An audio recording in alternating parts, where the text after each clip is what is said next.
Постоянно се опитат да ни втълпят, че в България няма никакъв шанс да се оправи нито политическата, нито икономическата ситуация. Абсолютна лъжа, абсолютно невярно. Всичко това е възможно. Възможно е, когато всеки един повярва в това, което ние правим и всеки един се включи в това, което ние правим. А именно, да изчистиме двора, да махнем хората, които са допринесли последните 25 години за това състояние на държавата и да създадем предпоставки на бизнеса, на мислещите хора, на глобализацията на света, да живеем в един нормален свят, в една нормална държава, такава каквато ние искаме. Не дайте да позволявате да ви се втълпяват догми, стереотипи. Просто махнете с ръка, повярвайте на това, което искате да живеете и когато достатъчно хора повярват в нещо, колкото и да е налудничило до сега, то ще се сбъдне и ще стане реалност.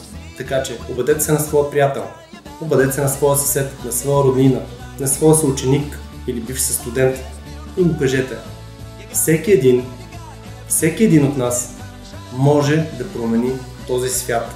Нашата страна, България, и нека това да започне сега.